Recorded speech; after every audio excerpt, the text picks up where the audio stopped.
when we announced that we were going to be coming back to mornings here, and we were getting the team together to do a brand new morning show on WMAL, my phone blew up with text messages. I mean, I just relentless. Like, are you going to bring back Critter News? Are you going to bring back Are you got to do Critter News? Will you be bringing back Critter News?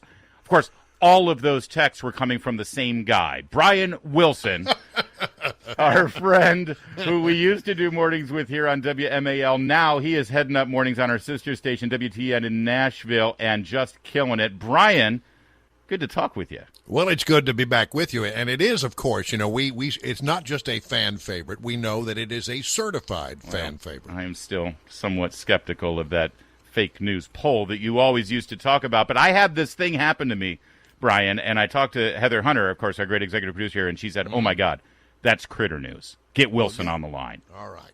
Are you ready for this, Fill Brian? me in. I'm ready.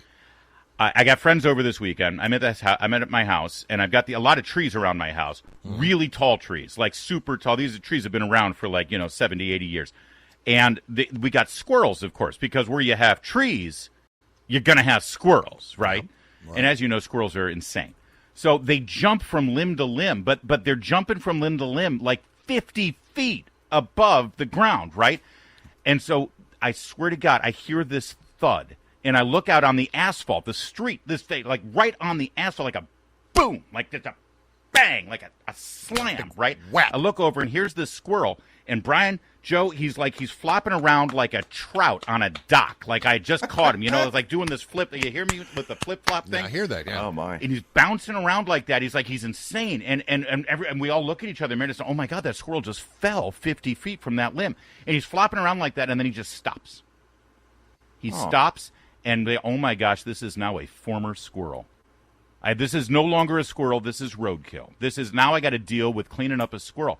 And we're looking at him. We're trying to get close to it. And I have a friend over, and he's weird, Tommy, and he says, hey, do you have a big kitchen knife? Because I can just, put it out of its misery. I say, no, we're not going to stab a squirrel in the middle of the street.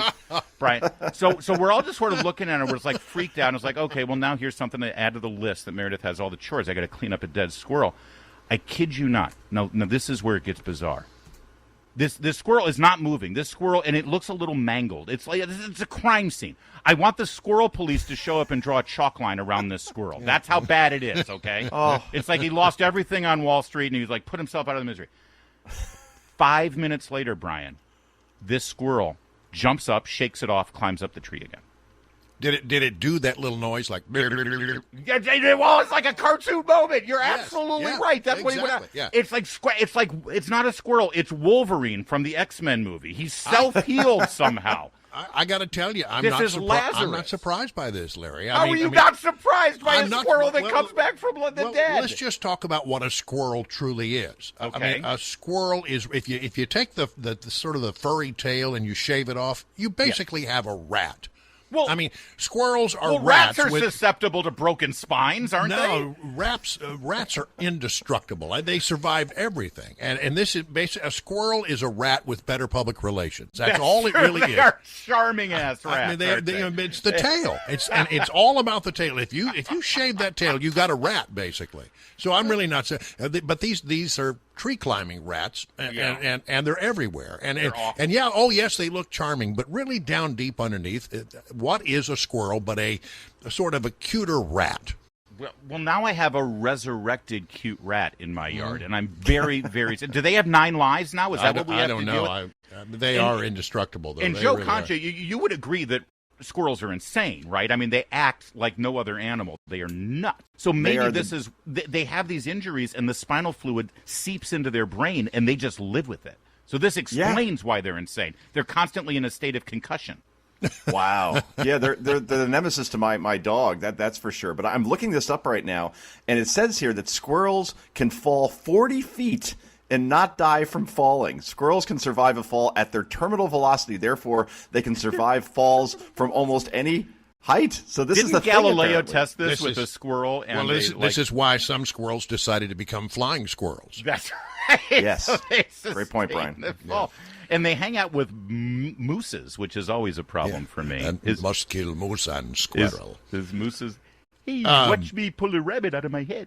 I got to tell you, I've been having my own rodent problems in Tennessee. Here in Tennessee, I have a yard that has become infested with moles. Now, I don't know if you've ever dealt with moles. I have not. But I mean, other than a couple of sources I have at the Pentagon. But yeah, if you have a mole in your front yard, you got a problem. I mean, the yard just it turns into this giant minefield, sort of like a prairie dog village. And so were you like dressing up like Bill Murray in Caddyshack and going after him? It's been comical at times. I tried everything. I mean, I got these solar-powered sonic thumpers, and I stuck them in the ground, and they're supposed to go and just drive the moles crazy. It didn't work. Didn't work at all. I called solar-powered sonic thumpers was the name of my garage band in the late 80s. It's an amazing coincidence. And then I got one of these. I got Melly the Mole Dog, a legendary Tennessee mole hunting dog. There's video and everything, and I was convinced that I got Melly over there. I even did a live remote in my front yard as we sought the moles. Of course you did. Of course I did.